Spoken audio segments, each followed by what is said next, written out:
reporting live from the Disney World Arena, where we're about to play a bracket challenge to determine the best of the best in Disney World. This is March Madness in Disney World. Round one, best rides. Okay. It could be anywhere over Disney World. She's already moving. I'm ready. The time hasn't started yet. And apparently there is a mystery player with us. Oh my god. Who has an advantage over us. So I don't like that. Who do you think it is? There they are. I don't see where Quincy is. There are Sage and Angie. I'm hoping that it's Emma, and you actually know who it is because you had to fly her down. Could be Fry. Or Fry. Could be Sage. Could be Sage. What if it's RJ? Double agent. What if it's RJ? Could be Miranda. Could be Miranda. Could be Breedlove. Could be Breedlove. It could be anyone. Could be JP. Oh, that's fun. Could be Mickey Mouse. Michael Myers. Anyway, when does the timer start? Now. Oh, wait. Oh. Why are we going to the same place? Run, Quincy. Run, Angie. Run, Sage. Don't trip. Now it's my turn. I honestly This did is not think we were awkward. all going to Magic Kingdom. Oh, This is suspicious. This is the time where I'm trying to rethink what I should do. Yeah, because whoever gets to the Think first. whoever gets to their pick first claims it. I'm like Oh so my- scared. I'm not saying when I'm going, and I'm so scared we're all going the same place. That's not good. I'm gonna mouth when I'm going to my camera. You guys should too. No. Pirates of the Caribbean. Pirates of the Caribbean. I hope you heard that and that they didn't, because that would be awkward. Shh, don't look at me. My strategy was originally someone's gonna pick Cosmic Rewind, someone's gonna pick Rise of the Resistance, but I think I have to go. I was gonna go more like classic Disney, so I was gonna do Pirates of the Caribbean. But now that we're all on the monorail to Magic Kingdom, it makes me nervous.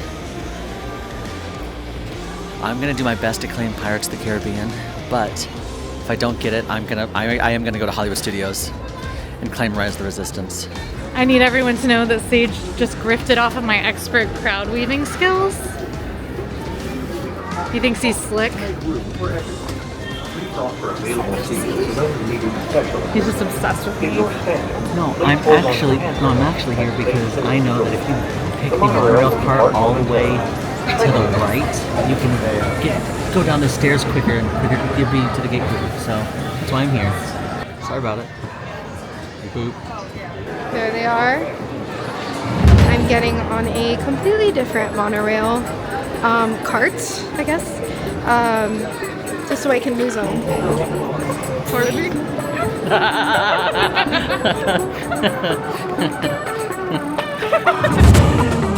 Something I did not keep in mind was that the cart that I chose in the monorail was the one farthest away from the exit, so I may not be the first one getting there, which is kind of worrisome. But it's okay. I thought about my plan B and C. We're hoping for the best, folks. Look at that walk he does. Sage's legs are longer than mine. We fake news one time that mine were longer than his, but he was lying about where his hip started. I feel like he's going to Pirates. I'm gonna pivot because I know Angie's here. I don't know where our mystery person is going, but there's one other strong contender, I think, and it's an Epcot. So back on the monorail for me. I told Quincy, I said, I feel like we're going the same place. We're both smart people. Do you want to do the same strategy? Because I'm pretty sure we have the same one. She's like, no, it's a game. Don't take it easy on me. I said, okay, here we go. I think she would likely cut through the Emporium. Now what's interesting is that there's actually not a lot that we know about this bracket challenge, other than we have to choose what we think is objectively the best thing in Magic Kingdom, whatever it be, whether it be rides or whatever the other categories are. And then we know there's a council made up of some of our peers, AllEars.net experts, that will be deciding the winner based on a scoring element. Welcome to the Bracket Council. So the Bracket Council is essentially just a group of theme park enthusiasts, experts, and big Disney fans, and we've all come together and we are going to rank our in-park friends' decisions. As unbiased as we possibly can, of course. No personal opinions will affect my scores. Now, the winner of each bracket is determined based on the combination of all of our scores to equal the category's total. And I'm feeling rather opinionated today. Y'all ready? Let's go. Wait a minute. Okay, so I just got a text that Rise of the Resistance was claimed. Here we are at my pick for best ride in Walt Disney World, which is Rise of the Resistance. It has lots of amazing sets, incredible special effects, state-of-the-art audio animatronics, and of course, you've got Star Wars, which doesn't love Star Wars, and you've got all of those things and more in Rise of the Resistance. You should definitely take your family on this ride in Walt Disney World when you're here on vacation. I know all three of us are in Magic Kingdom, which means the mystery player is in Hollywood Studios. And I got to Hollywood Studios real fast. What is their advantage? I made it to what I believe to be the most objectively, the best ride here in Disney World for a couple reasons. Obviously, it's iconic. It's super popular. Because of its iconicness. You know, not only is it a very popular, like, legendary historic Disney attraction, but also they've made a whole slew of movies about it so far that they've even updated the ride to match those movies. It's great theming, OG theming, great storytelling, and it's a fun boat ride. Who doesn't love a good boat ride? Which is why I am saying Pirates of the Caribbean is my pick for best ride. How did this even happen? Like, what? 2 rides were already claimed. Rise of the Resistance. Who got to Hollywood Studios that fast? What? Are we flying now? What is happening? And Pirates of the Caribbean has been claimed, y'all. That is heartbreaking for me because that's what I was going to choose first, but that's okay. Like I said, I came up with a plan B and a plan C. I wasn't very confident with plan C. The plan B, I still feel confident in, and that's going to be Haunted Mansion. And there it is, my choice, Haunted Mansion. Now, Haunted Mansion is a classic attraction here at Disney World and Disneyland. You board a dune buggy and you go on a tour of Master Gracie's manor. It is spooky, it is fun, and it's great for kids of all ages, adults, and I think that it offers really great accessibility, which is very important, and it's just a fun time for everyone and anyone. Okay, so Pirates of the Caribbean and Haunted Mansion have been claimed, which means I'm not in a particular rush, but I am going to be able to claim Guardians without being intercepted by someone, which is good. And I think Pirates is the winner here, honestly, because you have to consider that not everybody can ride Rise of the Resistance or Guardians. So like it's not the best ride in Disney World for kids, whereas Pirates is one that appeals to all ages. So I do think Pirates is our winner, but Guardians is a strong contender. Guardians of the Galaxy Cosmic Rewind is my claim. This is widely agreed to be a favorite ride in Disney World for a lot of people because it is just plain fun. There are 6 different songs you can get on the ride. It's an omni coaster, so it swirls you around in all different directions, feels like you're hurtling through space, and it is just plain fun. So let's get into these rides. Okay, Pirates of the Caribbean. For popularity, I'm gonna say a solid 8. Now, I gave Pirates popular 10, duh. Accessibility, also 10, because it's pretty good at that. In terms of storytelling, that one's also getting a 10. I absolutely love the story that's told throughout. I feel like the theming here is fantastic. It's a pretty cohesive story, and when it was revamped just before the Pirates of the Caribbean movies came out featuring the one Captain Jack Sparrow, that made it all the better. And for thrill, I did end up putting a 6. It's not super thrilling. You get the one kind of whoosh at the beginning, but I don't think it's that thrilling. I think pretty much almost anyone can enjoy this one. Rise of the Resistance, one of the best theme park attractions in the world. One of my personal favorites. But again, I'm unbiased here. I promise. I'm unbiased. Popular 10. And if anyone didn't put 10, don't trust them. Accessibility, I'm giving an 8. Okay? For people who need to board the ride, let me tell you something. There's not a lot of stairs or attractions. You can go through the main queue on that, you know? For people who have to use the dash services, they can go through the queue. Thrill, I gave it an 8. It's very exciting. There is a little bit of a drop. There's a great storyline. You've been arrested. I think that's thrilling. Rise be pirates? I lost to Rise the Resistance? Gosh, I feel like Pirates, I raced here. I feel like Pirates is so iconic, and that ride, as much as I love it, it's my favorite. That ride breaks down all the time, and this is so consistent. All right, for Haunted Mansion, I went with 8,997. So for 8, it's popular. I think it falls in that same vein of Pirates of the Caribbean. Super, super popular, very exciting, but you're not necessarily seeing wait times like you're seeing for Rise of the Resistance. Accessibility is 9 because it is a moving walkway, so sometimes they have to stop it to get people in and out of the ride. So I feel like that it should lose some accessibility points for that reason. Story 10, great story. I want to know more about this story. I want to know people's backgrounds. I want to know what happened to all the ghosts. How did they get in there? Ooh, so for Guardians of the Galaxy Cosmic Rewind. Now this is one of my favorite rides to ride in Epcot. Its popularity score, totally going to be a 10. In terms of accessibility, this one's going to get an 8, just because I know that while the ride vehicles are made for chairs and scooters and those that can transfer, it's not all ages accepted. There is a height requirement to it, and I also do feel like there's still that element of the motion sickness because it is a dark coaster that's completely indoors and does turn at points. Storytelling is phenomenal. We get that we are, chasing and going through the multiverse in different portals and jump points and, trying to, help the Guardians of the Galaxy, y'all. And Thrill 10, of course. Duh.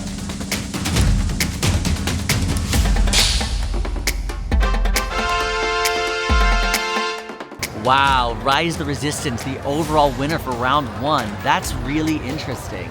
I mean, based on all the scoring, and I cannot believe I came in last. Wow. Well, I guess everyone agreed and we were right, so Rise of the Resistance won, and I have so many points I don't even know really what to do with them, so we're gonna just get more points and see about world domination. Okay, round 2 has officially started. Round 2 is the best table service restaurants. I am going to stack the deck for me and go to what it is widely agreed by those who have eaten pretty much everywhere in Disney World is the best table service. One that I myself have gone to many times and had an extremely consistent experience. And I'm actually not going to go to the parks. I am going to head to one of the monorail resorts, and that is the Polynesian Village Resort, because I believe that one of the best restaurants on Disney World property is Ohana. Now here's the thing, I don't think any of the Magic Kingdom restaurants, Skipper Canteen maybe, but any of the Magic Kingdom table service restaurants are going to make the top list in all of Disney. I'm nervous that I was too strategic last time because I was thinking Rise the Resistance for the ride bracket. I was like, Rise the Resistance, that's my favorite one, and that ended up winning. So maybe I need to go less strategy and go what is something that I believe is objectively part of me is maybe leaning towards the Brown Derby just because I love the lounge so much. I love the drinks so much. The food is great. The vibes are fun. Insanely good timing. I turned my camera off 10 seconds ago. We just walked up. The Animal Kingdom Launch Bus is here. That's awesome. Essentially, I don't know that anyone else will be going to Animal Kingdom Launch, but if they are, this is pretty good. I have decided that I'm going to go to Hollywood Studios. Here's the strategy behind it. The fact that we're doing rides and then food means I think we're gonna hit the categories for basically everything. I think we're gonna have a live entertainment category, so this might be a risk, but I'm gonna aim for Brown Derby to at least maybe get a point. I don't think Brown Derby's fully gonna win, but I think if I can get close enough to Fantasmic, grab Fantasmic for my live entertainment category, then I'm 99 0.99% positive I could win that live entertainment category with Fantasmic. We made it to Ohana here at the Polynesian Village Resort. Ohana is an all-you-care-to-enjoy family-style restaurant. Now what this means is it doesn't have a traditional menu where you choose a specific entree for yourself. They bring all of their menu offerings to your table. They serve breakfast and dinner, and they also have great plant-based options. There is a character breakfast in the morning, and then during the day and at night they have dinner. The food is delicious, the vibe is wonderful, and who doesn't love pog juice? And of course, honestly, one of my most favorite desserts in all of Disney World, and that is going to be the Ohana bread pudding with that homemade caramel sauce. There's just nothing like it. So I am picking Ohana as my restaurant of choice. And if any of that sounded great to you and you'd love to dine at Ohana, we definitely recommend you make those advanced dining reservations on the My Disney Experience app.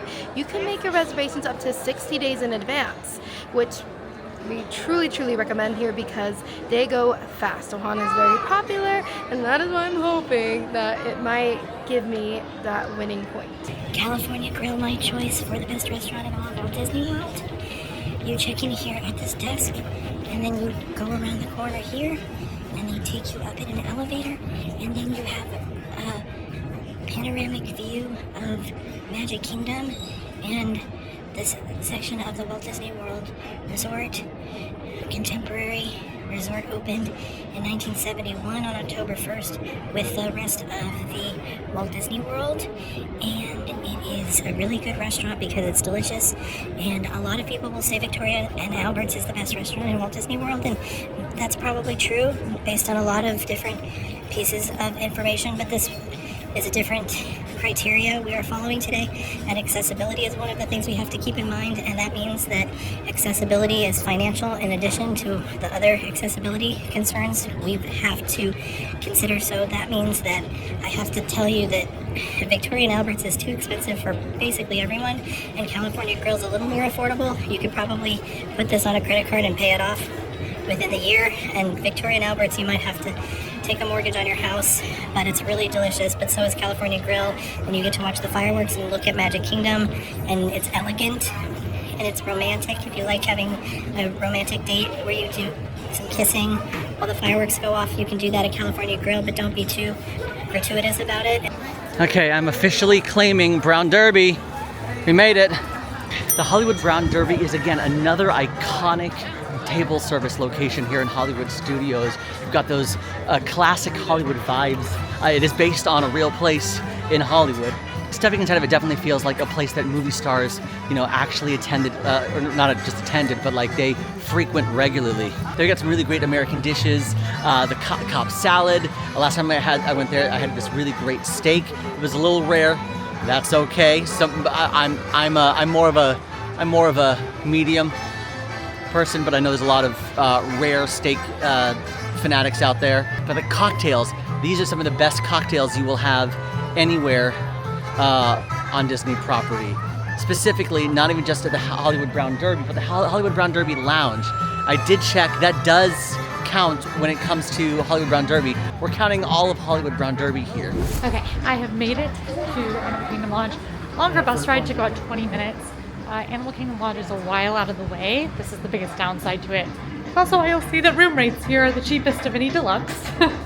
But we just took a bus ride over here. The other thing that slows it down is there are 2 bus stops at Animal Kingdom Lodge, one at Kidani Village and one at Jambo House. Kidani being the Disney Vacation Club expansion. Jambo House is the second stop, which means if you're staying at Jambo House, you don't have to stop at Kidani before you go to the park. But it does mean that us coming to Animal Kingdom Lodge, we had to stop at Kidani. Kidani is home to Sanaa, which was a consideration. I did decide on the bus ride over that I'm going to be presenting Bulma as my option, and I'm feeling pretty good about it because I'm up against Ohana, which frankly, not my favorite. I think the quality has declined in recent years on both the menu and the value for money. California Grill, which I can back being in first. Incredible atmosphere, incredible food. A nostalgic favorite of mine that my family used to go to a lot. And Hollywood Brown Derby, which I do love, but is not particularly consistent. The atmosphere is good, but not great. So I'm feeling pretty good here that I can potentially beat Ohana with Boma. And if I'm lucky, depending on what the scoring system is, I could beat California Grill as well. Because Boma is a little bit more exciting for kids, because it's an all-you-can-eat buffet, and it has both adventurous options and familiar options. Incredible restaurant, one that families with littles can enjoy because there's, chicken and mac and cheese and delicious desserts. But also if you want something more adventurous, the buffet has tons of African cuisine, is a bit out of the way, but a beautiful resort to visit. We have made it to Boma. Plus, another one about Boma is that it does serve breakfast as well as dinner. So 2 menus, and they are equally as good, and breakfast is a little bit cheaper than a character meal, so the value for money is there. Beautiful atmosphere, as you can see. I'm feeling good about Boma. California Grill, popularity, 10. I remember even before I had this job, even before really knowing much about Disney World, I knew about California Grill. I knew that it was nice. I knew that it was the top of a hotel and you could see Magic Kingdom. So popularity, 10. For price, it is also incredibly pricey. That is what I know about California Grill, is you are going to be spending some change there. So not budget friendly, and I think that's kind of why I gave it a 3. I was kind of torn on price rankings because what I think is worth it might not be what most people think is worth it, and vice versa. So I think I just kind of went like, the pricier it is, the harder it is to justify. That's kind of where my mind is at. Theming. Okay, so theming here, Disney's Contemporary Resort is built on that modern, contemporary, almost Art Deco kind of feel. I can't say that it's terribly immersive in its theming, like it's not over the top. So for that reason, I'm gonna give it a 7. Quality of food is just okay to me. And I know that may ruffle some feathers, but I've eaten there several times, and when I have gone, I think there's better food on the property. I think it's kind of overhyped. I think that there are some key staples on the menu, but my husband and I got a steak, and the steak was just okay. We've had better steak, from the carvery at some of the buffets on property, So it's just okay. Sorry. Quality of food, 7. Then Boma, I would give the popularity a 7 because it's not that popular. I don't think most people know about it, and I think it still could be categorized as a hidden gem. Also, people don't want to go all the way out to Animal Kingdom Lodge for a meal if they're not staying there, which is fair. I get it. For price, I think it's a buffet style. It's an all you can enjoy. It's so good. There's so many options. So I gave it a 7. I think it's very worth what you're paying. I like the theming a lot. I think it fits well, and I think you feel more immersed. So I'm going to give it a 7. Quality, 8. Did I give it? No. Most of these I've given 8. Am I harsh? Am I being harsh? I don't know. Boma versus California Grill, Boma won? Well, I just heard we missed out to Boma. California Grill didn't even make the first cut. Round 1, we were out. So bracket, schmack it. That's all I can say. Ohana! Oh my Hana. Let me tell you something. Ohana is one of my favorites. Always has been. It's a must-do. Every time I go to the Walt Disney World Resort, I have to go to Ohana. Popularity, it's a 10. I feel like price, it's pretty good. It's a 9. Theming, 9. It fits the Polynesian Village vibe. It's because of the theme of the hotel. The restaurant itself does not have a separate theme. So I gave it a 9. Quality, I'm going to give it an 8 for what I kind of touched on earlier. I think it used to be, maybe it was my child's brain. I think it used to be a little bit better. That being said, I went very recently as last month for the first time in a while, and oh my gosh, just as good as I could hope for. So I'm not going to say perfect, but I'm going to say pretty darn good. Hollywood Brown Derby at Disney's Hollywood Studios. Ooh, this is a tough one. In terms of popularity, again, I feel like this is one that you can make reservations for. They're hard to get at times, but there are times where I've been able to kind of walk up and ask, no guarantee, or I've seen more availability in the app whenever I've just kind of been browsing reservations. So for that reason, I'm gonna go ahead and give it a 7. Theme, 10. Theme gets a 10. I feel like I am transported back in time to the golden age of Hollywood whenever I step inside the Brown Derby. I love all the characters on the walls. It's just great. Great. Theming gets a 10.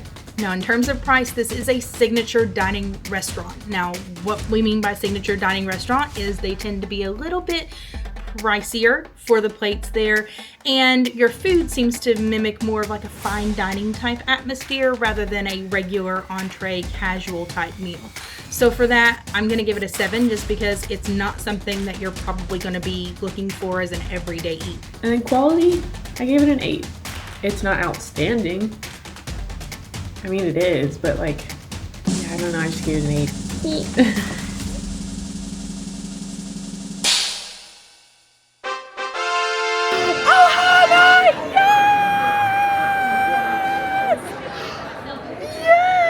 Which means we got 3 extra points. I can't believe it. I cannot believe it. Polynesian. There's Chip. Polynesian Village Resort, thank you. You did amazing. And yeah, it's all thanks to you. Oh, there's Dale. Okay, wow. You should probably know who I am based on the fact that I like standing and watching Divine here in Animal Kingdom. Hey everybody, it's me, Breedlove. It was me all along. Our mystery player was Breedlove. That surprises me though, because I would have thought he would have chosen Cosmic Rewind as his favorite. Oh, his advantage for winning Squid Games was he got to claim his location without actually traveling to those locations. So that's how he was able to grab them so quickly. Okay. I mean, that's a great advantage. And also, congratulations for winning Squid Games. Yes, and just as I hoped, live entertainment is the next round. There is a clear winner here, and I don't know that I'm going to be the first to make it there because I am just out in the middle of nowhere at Animal Kingdom Lodge, but the clear winner is Fantasmic. There's no way Fantasmic loses to anything else, so I just think it's silly not to go for it, and I'm so far from Fantasmic. Maybe I should just go to Animal Kingdom and just get Festival of the Lion King. I don't know. The Animal Kingdom bus is literally here. I'm just gonna take it. I knew it. I knew live entertainment was going to be a thing. The first one was rides, the next thing is food, then it was either going to be merch or shows. And I knew it was shows. I feel good about this. Don't have to travel far. I'm staying in this park and going to Fantasmic. Done and done. And the rules do state it can be anything with live entertainment. So it can be shows, in-park shows, resort shows, incredible meet and greets, parades, anything with live entertainment. And there is so much live entertainment in Fantasmic. In fact, it's one of my favorite parts about Fantasmic is that it combines every medium that Disney does well. Fireworks, projections, music, live entertainment, stunt performers, puppeteers. But it takes place here at the Hollywood Hills Amphitheater. Oh, it's happening twice tonight. There we go. Look, 8 o'clock and 9:30. Basically, Mickey's showing you his imagination and how wonderful the imagination can be, but sometimes our imagination gets the best of us and it can be a little dark too. Fantasmic was claimed. I was right. I was right to stay and get on the Animal Kingdom bus. Because Festival of the Lion King will get us a point for sure. Okay, I am off the bus at Animal Kingdom. Very short bus ride from Animal Kingdom Lodge. Unsurprisingly, as you might guess by the names, they're in the same area. So it's pretty easy to get between this park and Animal Kingdom Lodge. It's just the furthest from the other parks. Festival of the Lion King is here in Animal Kingdom. And it is a Lion King show that celebrates the story of the Lion King with lots of incredible live performers. You've got incredible singers, dancers, aerial performers, fire spinning, and the tumble monkeys, who are gymnasts who do really cool stunts. Plus, you see a lot of Lion King characters, Simba, Timon, Pumbaa. There's audience participation. It is much loved. Interestingly, not my favorite, but this isn't about my feelings. This is about what is objectively the best. Welcome to the Harambe Theater, where you can see Festival of the Lion King here in Disney's Animal Kingdom. This show is amazing. I've been seeing various elements of it since earlier than 1998 when Disney's Animal Kingdom opened. I actually saw this show in some form in Disneyland in a parade called the Lion King Celebration Parade, and all of the floats are now here in this theater, and the floats are what this performance happens on and around. Festival of the Lion King was just claimed.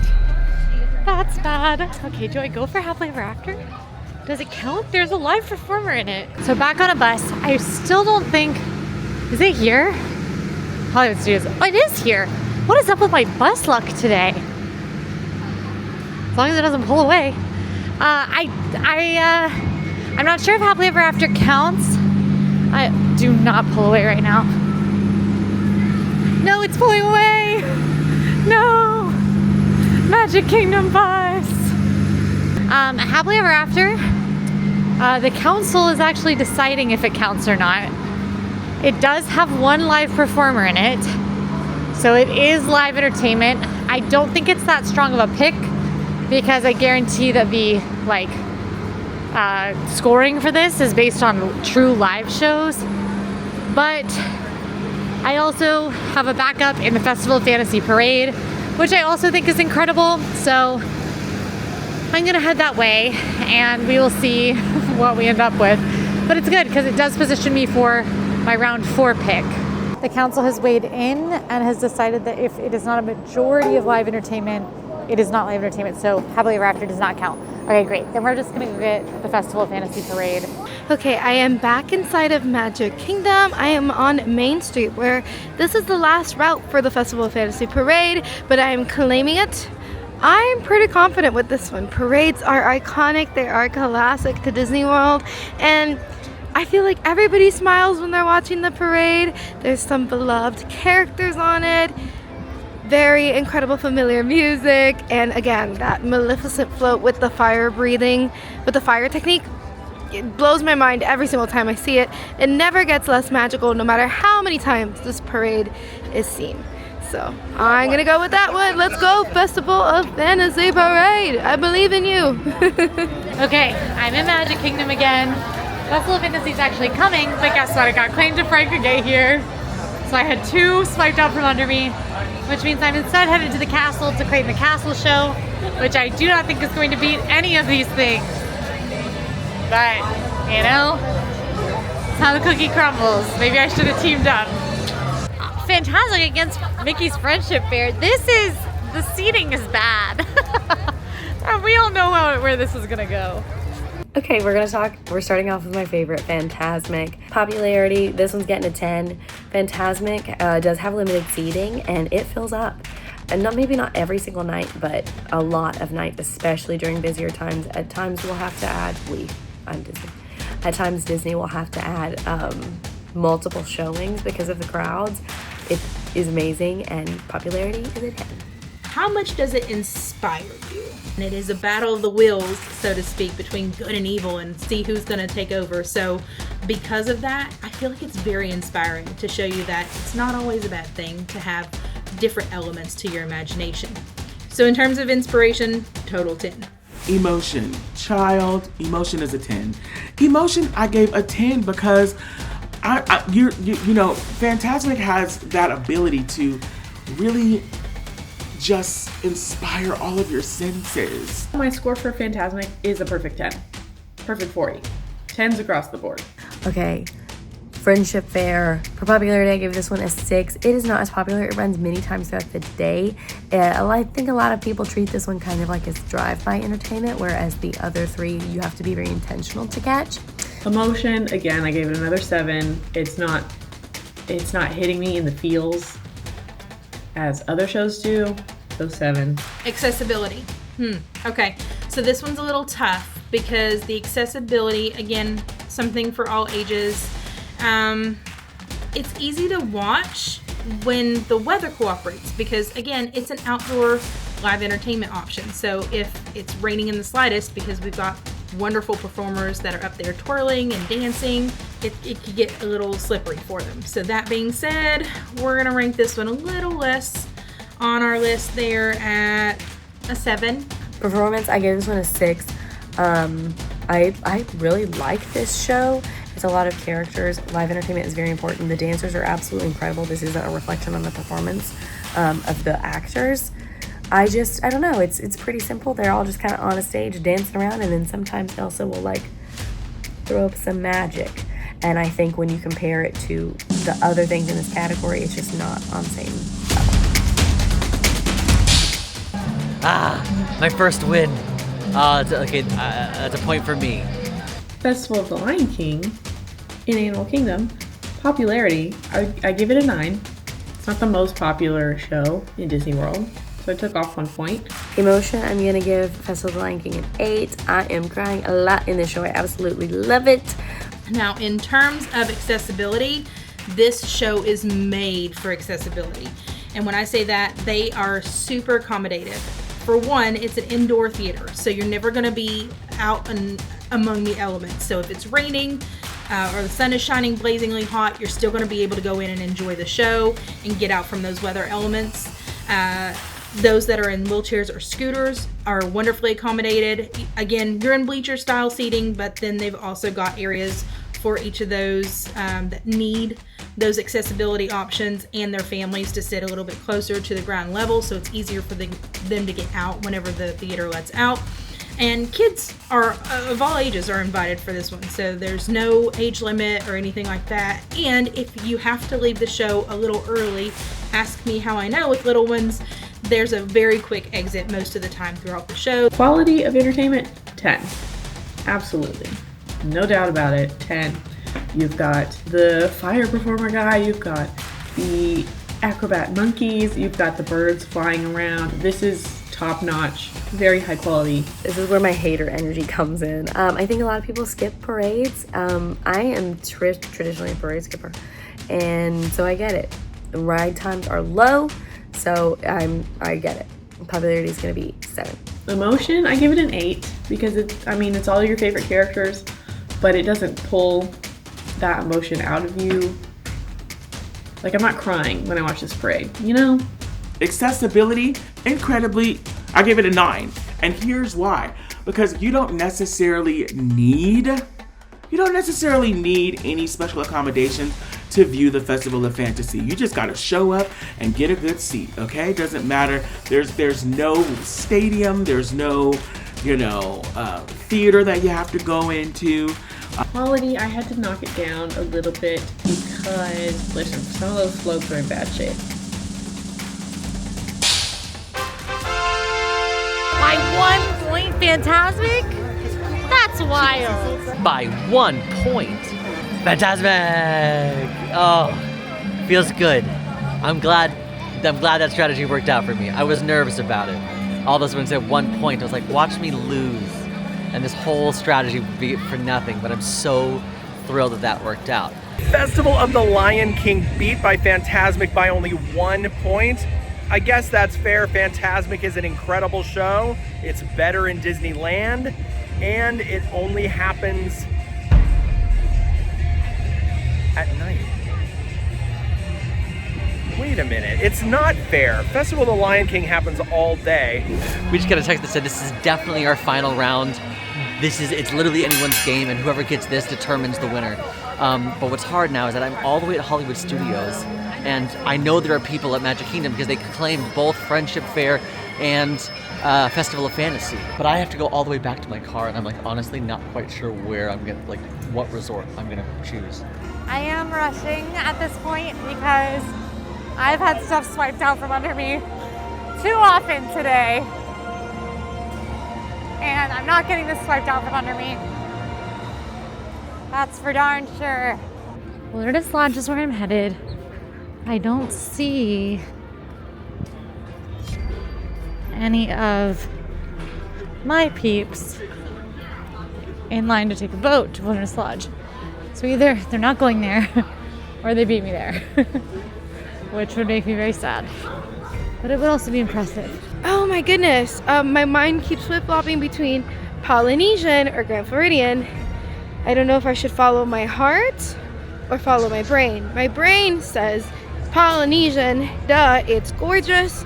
It feels like a tropical escape away. And again, it has the best restaurant, Ohana. but Grand Floridian is Grand Floridian, and my heart is saying go with Grand Floridian. En route, this is my favorite type of way to get around Disney World, so regardless, I'm a winner today. These boats specifically with the scalloped awnings. Look at the vibes right now. Are you kidding me? This boat is so crowded and this is still like so delightful. Which is another reason why Wilderness Lodge should win, is because this is how you get to Magic Kingdom from Wilderness Lodge. And how incredible is this? Okay, when the monorail doors opened for Polynesian Village, something inside me was like, no, this isn't the one. This isn't the one you want to choose. So I stayed, and now I'm at Grand Floridian. Oh my goodness, this is it. This is it. This is the last round. I'm very nervous. Grand Floridian is just everything magical. And like, are you kidding? There's Cinderella's slipper. Are you kidding me? It's just so enchanting to be here. There's usually live music playing. There's a pianist playing in the lobby. Look how grand the lobby is. Also for Christmas time, there's the gingerbread houses. I don't know, I really stand by this one. If you are curious about all the hotels, I have stayed in every single one, and I've ranked every single one as well on our channel in one video. You can go and check that out if you are wondering where the right place to stay is in Disney World. There are 25 hotels in Disney World, so a lot to choose from. And this was my #1 pick. That's because this hotel is gorgeous, well themed, has incredible dining options, a nice proximity to Magic Kingdom. It's not too far from the other parks as well, and the price is still something fairly reasonable for a deluxe hotel, whereas things like Polynesian, Grand Floridian, those are expensive. In fact, more expensive than I think it's worth paying for the experience. I feel that way about both Polynesian and Grand Floridian. Grand Floridian in particular can be a magical bucket list experience, but Wilderness Lodge, I feel like you get what you pay for a bit more, so. The Polynesian Village Resort is an opening day resort with Walt Disney World. October 1st, 1971, it opened with Magic Kingdom and the Contemporary Resort. So it has all of the history you can possibly have here in Walt Disney World, and it also has all the theming. This one is what I would say in terms of the resorts around the Seven Seas Lagoon, this is the one that has the most immersion, it has the most classic theming. Well, I made it to my resort that I panic chose because it's just one of my favorite resorts because of the vibes, the Gran Destino Towers, the Dahlia Lounge. And I love this resort. This is Coronado Springs Resort. Polynesian Village Resort, popularity, I gave it a 9. It is a monorail resort, it's very popular, it's a lot of people's favorites. For theming, I gave it a 9. I would say pretty close to perfect. I really loved the Polynesian. I think that just, you talk about immersive and like really being involved with the theme of the resort and feeling like you've been transported somewhere. I think the Polynesian does that very, very well. Now, the price I gave a 7. It's expensive, y'all. Like, it's, on a good day, it's $500 a night. On a good day. For amenities for the Polynesian, I gave it a 9. When you think about the pools and the food and the dining and everything that goes in the Polynesian, I would say there's very little that you're lacking. Coronado recently went through those beautiful renovations, but I gave it a 6 for popularity because, you know, although it is absolutely stunning, you walk in, it is beautiful, it is gorgeous. It still kind of gives me like, you know, Marriott vibes. For theming, I gave this one a 7. I think there's a lot of really great subtle Disney theming that's kind of been woven in as they've updated it. I also still think that it gives Conference Center, which is not always what you want when you're at a Disney resort. Price, 8. And then finally for accommodations, I put an 8 as well. I love the dig site pool. I just think it's so cute. I love the over-the-top theming. The dining is some of my favorite. I find myself eating here all the time, even when I am not staying at the resort. I love Maya Grill, Toledo's, Dahlia Lounge, Three Bridges, the, I can't think, Barcelona Bar, Barcelona Lounge. There's so many good options. Of course, the Polynesian won over Coronado. It's like that's so classic tropical Disney. I love the Polynesian. I'd stay at the Polynesian. It's a little pricey, but I'd stay at the Polynesian. I love Coronado, but Polynesian is, Polynesian. Which means I'm up against Grand Floridian. I hope that I beat Grand Floridian. Grand Floridian, popularity 10. That is a popular hotel. I mean, it's the hotel from Full House, People know the Grand Floridian. Theming, this one's definitely a 10. They have nailed that Victorian style to a T. You can walk in and absolutely feel like not only that you've been transported out of Disney World, but to a completely different time. For price, I put 7. I have not stayed in the Grand Floridian personally in a while. I did get to experience the DVC rooms, which were just so gorgeous. The Grand Floridian, frankly, is known for being expensive. It's known for being, the Disney World, the height of Disney staying. Amenities 10, because I ranked Grand Floridian higher than Polynesian because they have a spa, so they've got more. Let's talk Wilderness Lodge. Popularity, this one is not as popular, I would say, as the first two that we've talked about. So I gave it a 7. I really, really love it. I think it is a Disney adult paradise in a weird way. It just feels so secluded and special, but I would not say it's as popular as the others. Theming is a 9. Love the theming in there. I think it's beautiful. I think it's underrated. Rising, I gave it an 8. It's just such a gorgeous resort.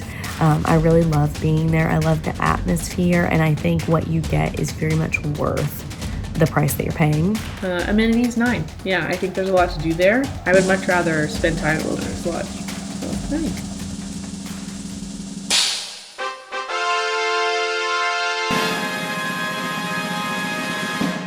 Polynesian! I'm not surprised. Again, Polynesian is just that girl. Congrats, whoever picked it. I knew I could count on Disney's Polynesian Village Resort for the win in this one. It's got it all. Missed the mystery player Breedlove won? Of course he did. He's so smart, and he had that advantage from winning Squid Game, which you should definitely check out on the channel, but well done, Breedlove. Solid game. I'm exhausted. Back to the TTC. If you're still here, give this video a like. Make sure to drop this secret code so we know you made it all the way. And if you subscribe, you won't miss when we turn Magic Kingdom into a big game of shoots and ladders. And if you don't watch that, we're gonna come to your house and tickle you! I'm scared.